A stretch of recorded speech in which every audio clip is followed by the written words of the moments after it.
Welcome back. The customer has been and gone again. I didn't think it, I elected not to ask him if he was going to go through this.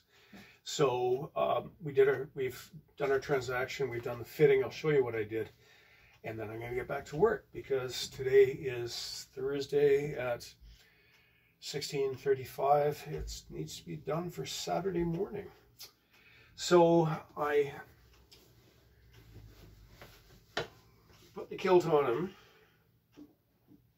and then see, this dummy is not his figure, so the chalk mark is in the wrong spot. But I put the kilt on him. I asked him to suck in as hard as ever he could, and I marked to show where the end of the strap will go.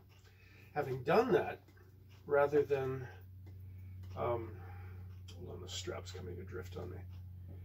Then, rather than have him wait while I fiddled, the irony being I have to fiddle with the strap now. Rather than having him wait while I fiddled with the strap to temporarily attach it, I just bade him pinch the kilt in to hold it in place in the manner which I'm about to show you. There we are. Yeah. Strap marked. And then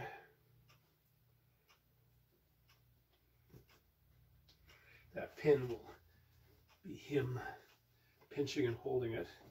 And then I brought the apron around and marked with chalk to show there's our seam, the transition between the inner apron and the first pleat. So I chalked on the outer apron, I chalked my A-line, and then I'm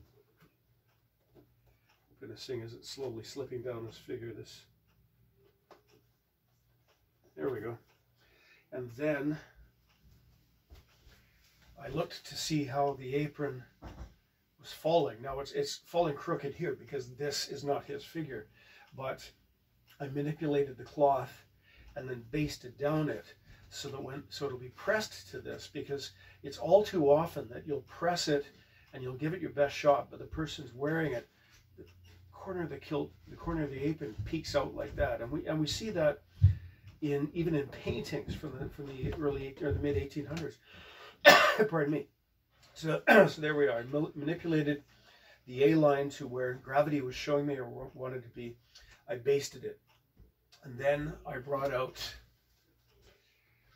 the blade because I wanted to make sure that it was properly fitted. Now I've just put a couple of pins through. This will just take me a minute to hook it onto the pins.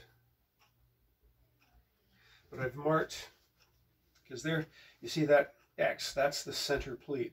It's just to the wearer's left of the center line. It's not too far forward. It's not covering the buckle. It's in between the center of the back and the buckle.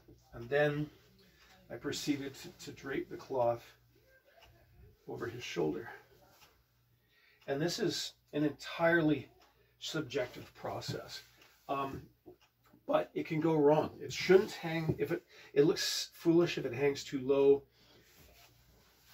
It looks possibly equally foolish if it hangs too high. We could start quoting historical precedent, but where it would sometimes be very high.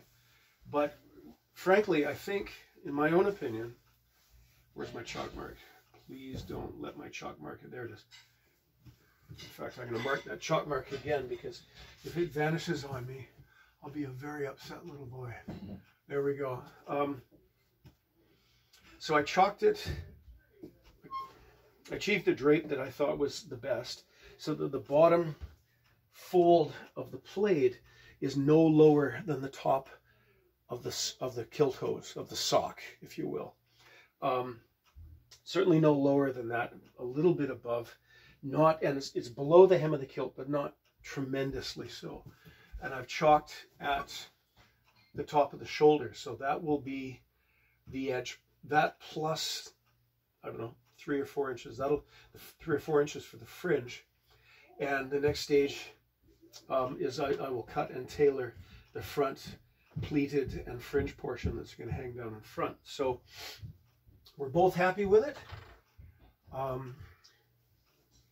He's enjoying the process, which is part of bespoke. There's that element of theater, and make it enjoyable and being fussed over and the rest of it. So you can see these hooks are pretty good for keeping the plate on, because I had to wrestle with them a bit to get them off. Okay, good. So from here, I'm going to put this on the table. I'm going to finish shaping the apron. It is getting on for 5, but let's see if today I can finish shaping the apron, sewing it up, getting the top band on, and possibly even baste it up for pressing. That'll take me into the evening. If I'm feeling, I might ideally, can I get a press done tonight? If not, I'll get up super early tomorrow. Like super early for me is like 4 o'clock, and get that first press in before I have to go to the day job. And then by the time I get back from the day job, I'll be able to proceed and get the plate done. So Thursday, Friday, Saturday morning. And I told him, it says, if it's not absolutely complete on Saturday morning, because he needs it to take it to the tailor to be fitted for his coat, his kilt jacket, at the very least, he'll be able to take it.